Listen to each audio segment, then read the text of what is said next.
Descubra agora 11 achados arqueológicos que confirmam passagens importantes das escrituras sagradas. Embora milhões de pessoas ao redor do mundo sejam cristãos, muçulmanos, hindus, judeus ou seguidores de outras crenças, considerem relatos religiosos como a divisão do Mar Vermelho, a ressurreição de Cristo ou a ascensão de Maomé ao céu como eventos sobrenaturais. Muitos estudiosos e leigos os veem com ceticismo. No entanto, escalacões e pesquisas históricas revelaram evidências concretas que comprovam a veracidade de diversos contextos descritos na Bíblia hebraica, no Novo Testamento e em outros textos sagrados.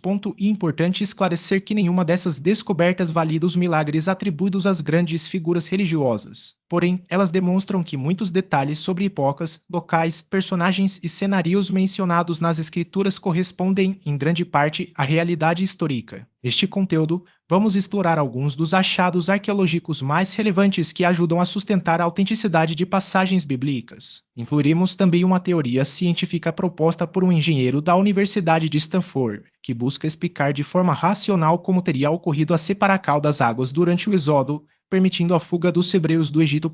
Antes de prosseguirmos, não deixe de acompanhar nosso trabalho ativando as notificações para ficar por dentro de todas as novidades. O primeiro item da lista é a Pedra Moabita, também chamada de Estela de Mesa. Trata-se de um monumento de pedra esculpido por volta do ano 840 a.C., contendo uma inscrição relacionada ao rei Mesa de Moabe, um reino localizado onde hoje fica a Jordânia. Segundo o texto gravado, o deus Quemos, divindade moabita citada na Bíblia hebraica, havia se irritado com seu povo e permitido que fossem dominados pelo reino de Israel. Mais tarde, Quemos mudou de ideia e ajudou o rei Mesa a se libertar do jugo israelita, restaurando a soberania de Moabe. A inscrição foi feita em uma variação do alfabeto fenício, semelhante à escrita proto-hebraica, e detalha os projetos de construção realizados por Mesa. A pedra foi encontrada em excelente estado no verão de 1868, na Antiga de Bonn, pelo missionário anglicano Frederick Augustus Klein, um morador local, seguindo orientações do arqueólogo Francis Charles Clermont Ganneau, que trabalhava no consulado francês em Jerusalém,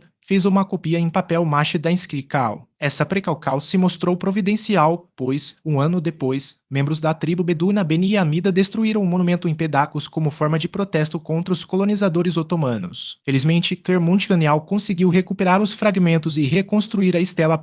A Estela de Mesa e a primeira inscrição cananeia de grande relevância descoberta na região da Palestina e a mais extensa do período do Ferro na Areia. Além de ser a principal evidência da língua moabita, o texto guarda semelhanças com um episódio narrado no segundo livro dos Reis, presente tanto na Bíblia hebraica quanto no Antigo Testamento cristão. A PECA fornece informações valiosas sobre a língua moabita e as relações políticas entre Moabe e Israel, sendo a inscrição mais longa que menciona o reino israelita e a referência mais antiga fora da Bíblia ao Deus de Israel. Embora alguns especialistas tenham questionado sua autenticidade, a maioria dos arqueólogos bíblicos a considera genuína. Atualmente, a estela está exposta no Museu do Louvre, em Paris, embora a Jordânia reivindique sua repatriação. O segundo achado e a Pedra de Pôncio Pilatos, um bloco de calcário com 82 centímetros de altura e 65 de largura, contendo uma inscrição atribuída ao governador romano da Judeia, conhecido por sua participação na crucificação de Jesus, segundo os evangelhos. A pedra foi encontrada em 1961, no atual território de Israel, o sítio arqueológico da antiga Cesareia Marítima. Esse objeto é especialmente significativo porque representa uma prova arqueológica do século e que menciona Pilatos, alinhando-se com outras informações históricas sobre o personagem. Ele viveu na mesma época de figuras proeminentes do judaísmo e do cristianismo primitivo, incluindo Jesus de Nazaré. A inscrição e o registro mais antigo sobre Pilatos fora dos textos bíblicos, dos evangelhos apócrifos e das referências feitas pelos historiadores Flávio Joséfo e Filo de Alexandria. Não e surpresa que a pedra tenha sido encontrada em Cesareia Marítima, já que essa cidade substituiu a conturbada Jerusalém como capital administrativa da província romana e sede do governo a partir do ano 6 da Era Comum. Pilatos provavelmente governava a partir dali, deslocando-se para Jerusalém a cerca de 120 quilômetros de distância, quando necessário. A PECA original está no Museu de Israel, em Jerusalém, enquanto réplicas podem ser vistas em exposições em Cesareia Marítima e no Museu Arqueológico de Milão, na Itália. Embora o bloco esteja parcialmente danificado, ainda é possível ler uma dedicatória aos imperadores divinizados Augusto e Lívia, padrasto e mãe de Tibério, cujo reinado coincidiu com o governo de Pilatos. A pedra foi descoberta pela arqueóloga italiana Maria Teresa Fortuna Canivetti, durante escarcóis lideradas por Antônio Frova em um antigo teatro construído por ordem de Herodes o Grande. Após fundar Cesareia Marítima, Herodes ordenou a construção de diversos edifícios públicos, e o teatro foi um deles. O bloco teve sorte. O século IV foi reutilizado na construção de uma escada atrás do Teatro Herodiano, onde a arqueóloga o encontrou ainda preso à estrutura original. Terceiro item e o túnel de Ezequias, também chamado de túnel de Siloé. Trata-se de um canal de água escavado na antiguidade dentro da cidade de Davi, considerada o núcleo inicial de Jerusalém, fundada pelo rei bíblico. Hoje, essa área fica no bairro árabe de Silwan, em Jerusalém Oriental. O nome do túnel se deve à teoria mais aceita de que ele foi construído durante o reinado de Ezequias, rei de Judá, entre o final do século VIII e o início do século VII a.C. Acredita-se que seja o mesmo canal mencionado no segundo livro dos reis da Bíblia hebraica. O texto bíblico afirma: quanto aos demais atos de Ezequias, todo o seu poder e como construiu o acude e o aqueduto para levar água à cidade, não estão escritos no livro das crônicas dos reis de Judá? 2 Reis 20:20. O segundo livro das crônicas relata que Ezequias preparou Jerusalém para um possível cerco assírio. O versículo 32:30 do mesmo livro diz: foi Ezequias quem tapou o manancial superior das águas de Gion e as conduziu por um túnel para o lado ocidental da cidade de Davi. Esse sistema de abastecimento garantiu água à população durante um eventual ataque, demonstrando a engenhosidade do rei em proteger sua capital. Ocorresse o milagre descrito no Êxodo. Segundo suas pesquisas, a expressão hebraica Yam Suf, traduzida como Mar Vermelho, pode ser mais precisamente interpretada como Mar de Juncos ou Mar dos Canicos, uma referência a áreas pantanosas e lagunas rasas comuns na região do delta do Nilo. O Lago de Tanis, localizado na parte nordeste do Egito, encaixava-se perfeitamente nessa descrição, um corpo de água pouco profundo, cercado por vegetação densa e sujeito a variações bruscas de nível devido a ventos fortes. Drus e propôs que um fenômeno meteorológico conhecido como vento de leste, um vento forte e persistente que sopra do deserto em direção ao mar, poderia ter empurrado as águas do lago para um lado, expondo temporariamente o leito arenoso. Em suas simulacros, ele demonstrou que um vento constante de cerca de 100 km/h, soprando por várias horas, seria capaz de criar uma passagem seca no meio do lago, permitindo a travessia dos israelitas. Quando o vento cessasse, as águas retornariam rapidamente à sua posição original, engolindo qualquer perseguição egípcia. Essa teoria, embora não comprovada, oferece uma explicação física plausível para o evento, alinhando-se com registros históricos de fenômenos semelhantes em outras regiões do mundo. Outros estudiosos, como o oceanógrafo Carl Drews, do Centro Nacional de Pesquisas Atmosféricas do ZEUA, expandiram essa hipótese utilizando modelos computacionais avançados. Drews identificou uma área específica no Golfo de Suez, próxima ao antigo Lago de Tanis, onde as condições geográficas e climáticas seriam ideais para a ocorrência desse fenômeno. Segundo seus cálculos, um vento de 100 km/h, soprando por 12 horas consecutivas, poderia ter empurrado as águas para os lados, criando uma faixa de terra seca com cerca de 3 km de extensão e 5 km de largura, espaço suficiente para que milhares de pessoas atravessassem em segurança. Quando o vento parasse, a água voltaria a seu curso normal em questão de minutos, com força suficiente para arrastar qualquer objeto ou pessoa que ainda estivesse no leito exposto. Essas teorias, no entanto, não buscam desmistificar o relato bíblico, mas sim oferecer uma base científica para um evento que, para muitos, transcende a explicação meramente natural. A própria Bíblia descreve o episódio como um ato divino, onde Deus endureceu o coração de Faraó. Êxodo 14:4 e dividiu as águas. Êxodo 14:21 para salvar seu povo. Para os crentes, a ciência não nega o milagre, mas ajuda a compreender como Deus poderia ter usado as leis da natureza para cumprir seus propósitos. Já para os céticos, essas explicações fornecem um contexto histórico e geográfico que torna o relato mais verossímil, mesmo que ainda envolto em mistério. Independentemente da interpretação, o episódio do Mar Vermelho ou Mar de Juncos permanece como um dos momentos mais emblemáticos da narrativa bíblica, simbolizando a libertação de Israel da escravidão e o início de sua jornada rumo à Terra Prometida. Seja por intervenção divina ou por um raro fenômeno natural, o evento reforça a ideia de que, na história do povo hebreu, e realidade muitas vezes se entrelacam de maneiras surpreendentes que cresciam os juncos de papiro. Por isso, se quisermos localizar o Mar de Juncos ainda hoje, e exatamente esse o cenário que devemos buscar, para fundamentar sua explicação sobre a separação das águas, o engenheiro remete ao Êxodo, capítulo 14, versículo 21. Moisés estendeu a mão sobre o mar, e o Senhor, por meio de um forte vento oriental que soprou toda aquela noite, fez o mar recuar, transformando-o em terra seca, e as águas foram divididas. A hipótese sugere que um vento intenso, soprando sobre águas rasas, poderia ter empurrado a água para os lados, abrindo um caminho de terra firme por onde os hebreus atravessaram. Fenômenos semelhantes já foram observados em outros locais, como no Lago Erie, nos Estados Unidos. Outro ponto de interesse arqueológico que lança luz sobre o contexto histórico da região e o sítio de Kuntilet Ajrud, localizado na península do Sinai. Datado entre os séculos 9 e 8 AC, o local foi inicialmente identificado como um santuário, embora essa interpretação ainda seja debatida. Análises de carbono 14 indicam que o sítio já era ocupado entre 850 e 750 AC. Os textos ali encontrados podem ter sido escritos por volta de 800 AC. Kuntilet Ajrud era um ponto estratégico, dotado de fontes de água doce e uma região extremamente árida, servindo como importante parada na rota entre o Mar Vermelho e o Mediterrâneo.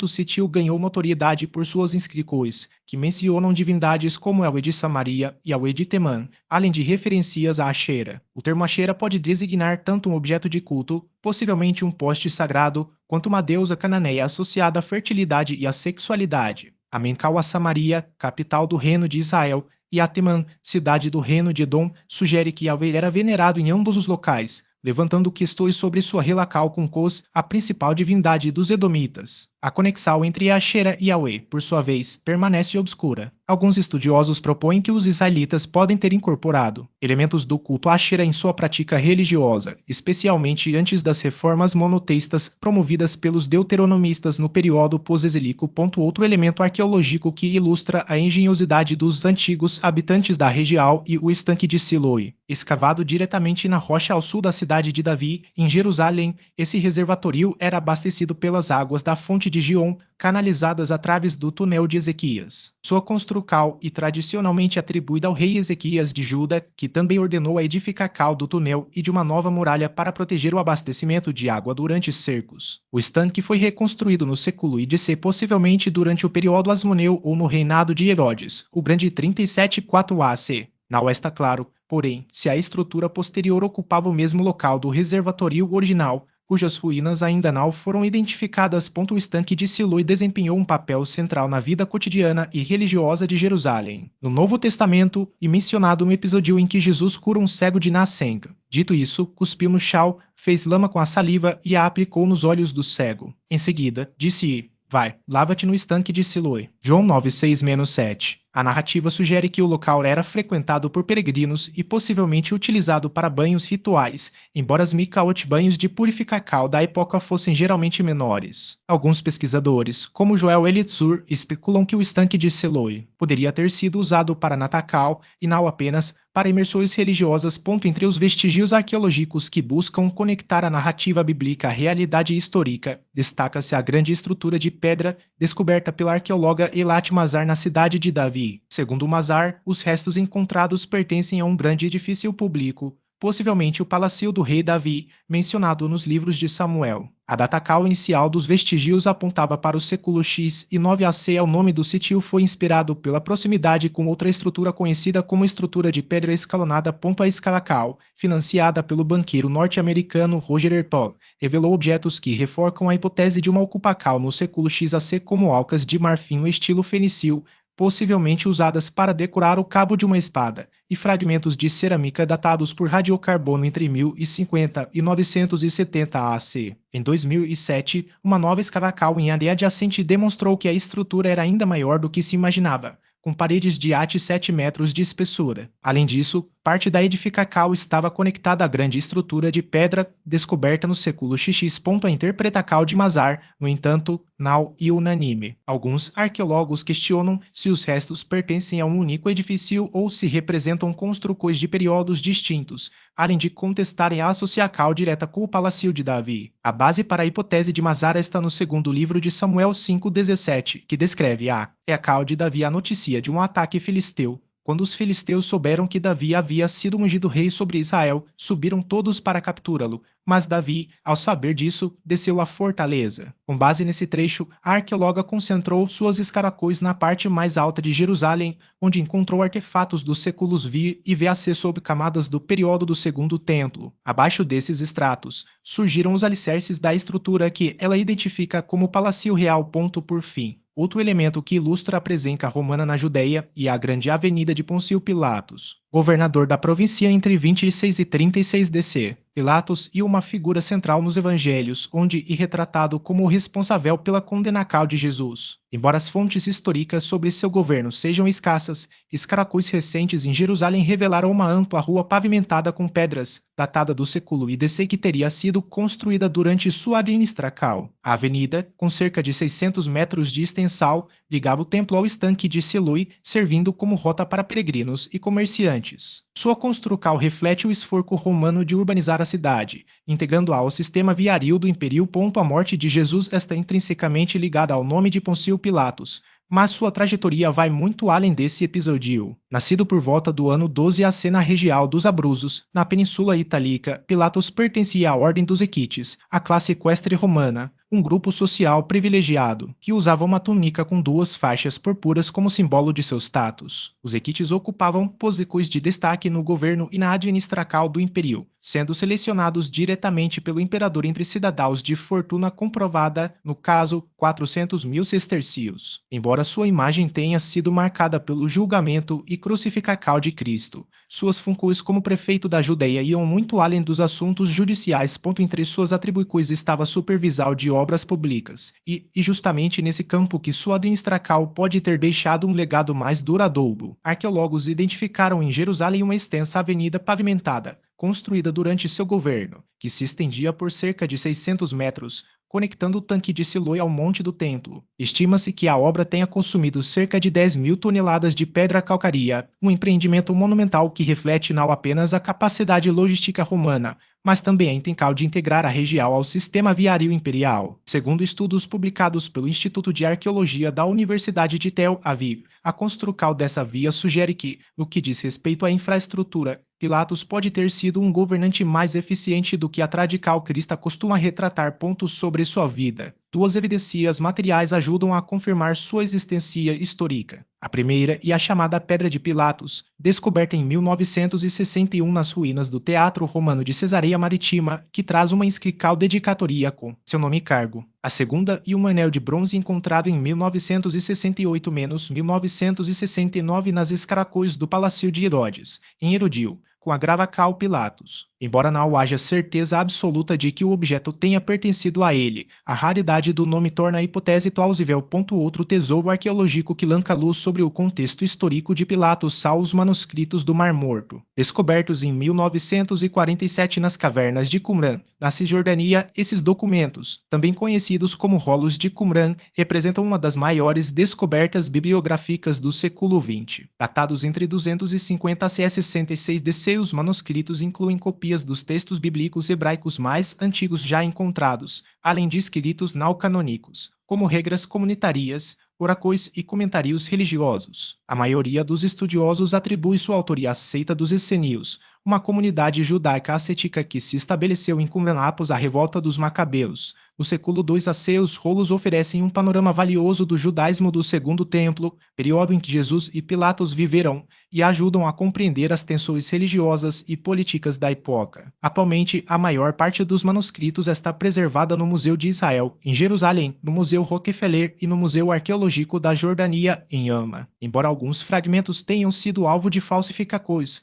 como os 16 identificados como falsos pelo Museu da Bíblia de Washington em 2020, a autenticidade da grande maioria dos 972 manuscritos originais permanece incontestável. Essas descobertas não apenas confirmam aspectos históricos mencionados em textos antigos, mas também nos lembram da importância de preservar e estudar o passado. Afinal, uma sociedade que desconhece sua história corre o risco de repetir os mesmos erros. Se esse conteúdo foi útil para você, compartilhe suas reflexões nos comentários e ajude a disseminar conhecimento. Não se esqueça de curtir, se inscrever no canal e seguir nossas redes sociais, os links estão na descrição. Até a próxima!